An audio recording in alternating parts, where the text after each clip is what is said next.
Tapi mereka seolah-olah tidak mau, jangan terjun ke politik praktis, tapi mereka juga sebetulnya menginginkan ada punya power di kekuasaan ini. Inilah mungkin yang perlu diperjuangkan sama ini pemimpin NU yang baru kan. Kita kan sudah bilang seperti di video tadi itu, dia tuh ingin membebaskan diri dari itu.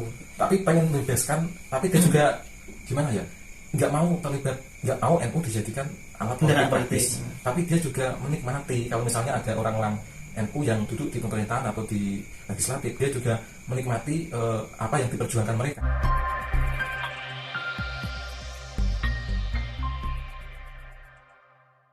Kita akan mereaksi juga video ceramah dari Gus Yasin. Kok Gus Yasin? Apa? Gus Yakut Khalil. Bukan bisa cerita. Gus Yakut Khalil, ketua PBNU yang baru. Nanti teman-teman bisa cari sendiri lah namanya, kan kita belum terlalu, kan baru juga ya, baru 1 tahun ini loh, belum kan terlalu akrab. Tidak sepopuler kemarin yang Mbah siapa dulu? Mbak Maimun. Kok Mbak Maimun?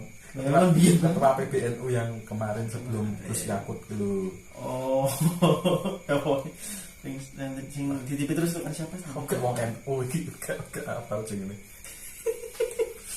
Oke, jadi intinya di video yang kemarin yang kayaknya di rangkaian acara 1 abad NU. Nah, ini beliau kan menurut saya yang saya tangkap di videonya itu memberi warning yang sangat keras, meskipun bahasanya kan halus. Tentang NU jangan dibawa-bawa ke politik. Maksudnya NU secara kelembagaan jangan dijadikan alat politik praktis. Nah, ini tanggapanmu tentang kebijakan atau warning keras dari Gus Yakut Khalil, atau kalau salah namanya mohon maaf, nanti bisa dicari sendiri lah namanya, dikoreksi. Akil Sirot kemarin itu. Nah, yang kemarin Akil Sirot. Kiai Akil Sirot. Nah, mohon maaf karena biasanya kalau di depan kamera ini agak lupa. Kalau setelah melihat videonya tadi, saya cukup setuju ya, karena bagaimanapun juga NU ini kan maksudnya kan terlalu besar gitu, dan cakupannya terlalu luas. Kalau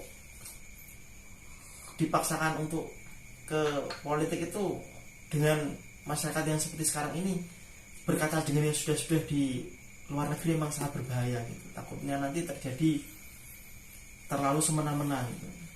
Tapi kalau saya kok agak sanksi ya, meskipun sejak dulu kan memang sudah ada himbauan atau kebijakan dari NU lah ya, dari Hitoh tahun berapa itu saya lupa, tentang NU jangan lagi ikut politik praktis. Karena sebelumnya kan NU kan ikut pemilu ya, menjadi bagian dari partai politik, terang-terangan mendukung. Nah, setelah itu kan NU jangan lagi kebijakan Ormas NU kan tidak lagi ikut politik praktis. Meskipun memang seperti itu, tapi biasanya praktek di lapangan itu berbeda. Misalnya contohnya di tataran kota atau kecamatan, bahkan di lingkup desa, biasanya itu secara organisasi biasanya selalu dikaitkan atau diklaim menjadi salah satu partai tertentu. Ya, pasti teman-teman sudah tahu ya. Kalau saya mengharap NU memberi ketegasan ya, seperti sikap yang selama ini sudah ditunjukkan oleh Muhammadiyah juga gitu. Kasihan NU-nya gitu. Kan namanya politik praktis seperti yang kita lihat sekarang itu terlalu banyak kotornya gitu loh. Jadi kesannya itu NU jadi ikutan kotor gitu.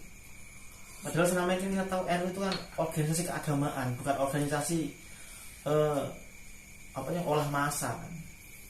Tapi memang paling efektif kalau memakai kendaraan NU. Biasanya itu kalau sudah megang muslimat, fatahnya, ansor, itu biasanya langsung istilahnya dipegang kepalanya, itu ekornya langsung ikut biasanya. Ya kembali lagi, itu juga NU kan terlalu besar untuk diwakilkan dengan segelintir orang yang seperti itu gitu loh. Kita nggak bisa bilang NU itu hanya NU yang itu. NU masih banyak itu, segmen-segmen NU yang lain yang selama ini sebenarnya itu kayak nggak dianggap gara-gara ada ini polarisasi dalam politik. Seakan-akan yang di situ tuh nggak NU, padahal kan NU kan nggak begitu juga. Atau malah harusnya sekalian aja kembali lagi bikin partai biar jelas kan orang NU punya kekuatan yang besar. Kalau seperti ini kan yang sudah kan ada yang salah satu partai mengklaim NU adalah miliknya, tapi kenyataannya kan NU kan juga tidak mau di situ. Berarti kan dianggap itu bukan mewakili atau representasi dari NU, malah tersebar ke semua partai. Tapi dia juga mengklaim paling NU. Nah, itu gimana? Begini loh, kalau NU membuat partai lagi, takutnya ujung-ujungnya juga kayak begini, karena sekali lagi pemimpin partai itu bukan pemimpin organisasi NU, dan penasihat partai itu kan bukan penasihat organisasi NU. Jadi seperti yang sudah ini, lama-kelamaan kutubnya akan semakin menjauh gitu. Organisasi maunya begini, partai maunya begini, ini nggak nyambung. Takutnya itu kalau NU masuk politik praktis, nanti kalau ada partai yang atas nama NU dan partai itu terbukti terlibat dalam skandal korupsi besar gitu, yang kena imbasnya pasti NU. Seperti yang sudah itu kan, kalau ada sesuatu yang buruk di partai Islam yang kena orang Islam, apalagi harus spesifik lagi orang NU. Kalau misalnya ada kader ya yang terjun ke politik praktis dan kebetulan dia juga mendapat jabatan, mendapat posisi di pemerintahan, misalnya dia terlibat, nanti semacam dibuang, tidak diakui sebagai itu kader NU, sebagai oknum. Nah, tapi kalau berprestasi diakui itulah kader NU. Misalnya ketika ada undang-undang atau ada kebijakan yang condong atau yang menguntungkan, misalnya undang-undang tentang pondok pesantren, tentang TPQ, tentang apa, mereka kan mengklaim itu adalah buah dari perjuangan orang-orang NU yang ada di pemerintahan, entah itu yang di eksekutif atau yang di legislatif. Tapi mereka seolah-olah tidak mau, jangan terjun ke politik praktis, tapi mereka juga sebetulnya menginginkan ada punya power di kekuasaan ini. Ya inilah mungkin yang perlu diperjuangkan sama ini pemimpin NU yang baru kan. Kita kan sudah bilang seperti di video tadi itu, dia tuh ingin membebaskan diri dari itu. Tapi pengen membebaskan, tapi dia juga gimana ya, nggak mau terlibat, nggak mau NU dijadikan alat politik praktis. Tapi dia juga menikmati kalau misalnya ada orang-orang NU yang duduk di pemerintahan atau di legislatif, dia juga menikmati apa yang diperjuangkan mereka, yang menguntungkan khususnya warga Nahdliyin, karena kan di Indonesia kan mayoritas warga Nahdliyin. Itu jadi semacam paradok. Kalau menurutku tidak apa-apa ya kalau kita menikmati ya.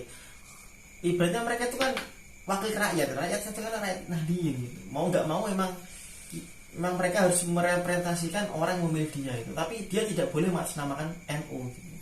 Kalau dia sampai mengatasnamakan punya masa orang NU, seakan-akan dia tuh ini loh NU, ini dia sudah pegang NU seakan-akan itu. Apa jangan-jangan ini imajinasi bebas ya, ini kan cuma opini ya, kita kan orang duduk, tapi sebagai orang awam yang punya keliaran berpikir, apa jangan-jangan ini juga bisa diartikan sebagai politik banyak kaki.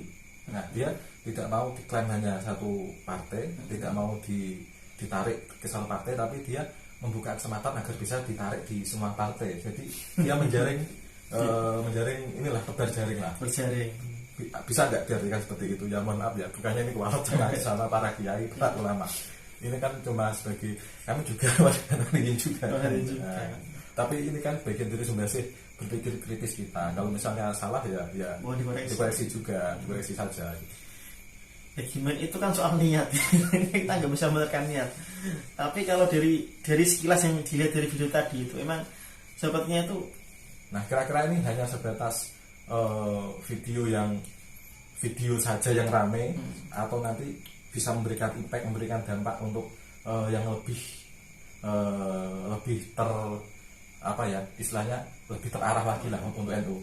Kalau pengennya sih lebih terarah lagi, apalagi sampai tadi bilang ada satu di suatu lokasi kecamatan atau kota yang PC-nya itu dibuat untuk PCNU ini dibuat kantornya itu dibuat untuk pertemuan partai sebagai sarana untuk kampanye. Iya sulit juga sih, soalnya kan gini, misalnya kan untuk partai sebut saja lah kita tahu saja PKB, biasanya kan mereka pengurusnya kan, dan untuk para kadernya kan kebanyakan memang juga dari warga NU kan, dari pengurus struktural kan, misalnya Ansor, Banser, Muslimat Fatayat dan lain-lain. Jadi ya ini gimana ya, semacam paradoks juga. Iya kan, ya kan kita kan udah terlanjur gini loh, bisa terlanjur nempel banget di politik gitu. Kalau ingin membebaskan ya itu bukan kerjaan mudah, emang sangat susah dan itu pasti ulet kali nanti ya. Tapi kalau ada niat pasti bisa kok. Soalnya kita lihat yang itulah, kita lihat adik kita lah, adik saudara kita lah, orang Muhammadiyah. Mereka kan bukannya itu lebih tua apa lebih muda? Lebih muda. Lebih dulu MD apa NU? lebih muda NU, apa lebih tua kan? Lebih tua. Itu lebih tua Muhammadiyah. Ya mungkin mereka lebih tua, mungkin mereka lebih berpengalaman juga kan. Jadi ya karena kan mungkin karena jamaahnya kan mungkin tidak terlalu banyak juga, tidak terlalu sebesar NU. Tapi walaupun mereka sedikit, tapi impactnya besar loh buat Indonesia itu. Berapa banyak mereka membuat kampus-kampus elit, rumah sakit yang bapak saya sendiri favorit. Jangan ini MD. Enggak juga, tapi saya termasuk ya, kalau MD juga enggak apa-apa. Saya termasuk warga Muhammadiyah, warga Nahdliyin yang menikmati fasilitas dari Muhammadiyah kayak rumah sakit. Kalau MD ya enggak apa-apa. Enggak apa-apa juga, tapi kan warga Nahdliyin gitu Pak saya. Gimana gitu kan diakui warga NU itu. Soalnya kan Nahdliyin sendiri kan banyak jenis kan, enggak satu Nahdliyin. Ada yang modern sekali, ada yang sangat tradisional sekali, ada yang nggak jelas kayak kita nggak jelas, gak banyak sebenarnya itu. Oke, cukup sekian ngobrol-ngobrol kita atau reaksi kita terhadap video Gus Yakut. Gus Yakut atau siapa sih? Holil. Ingat Gus Yasin tadi. Oke, nanti saya tampilkan saja. Mohon maaf kalau saya salah sebut. Sampai di sini saja. Kalau ada yang salah, mohon maaf. Bisa koreksi di komentar. Wassalamualaikum warahmatullahi wabarakatuh.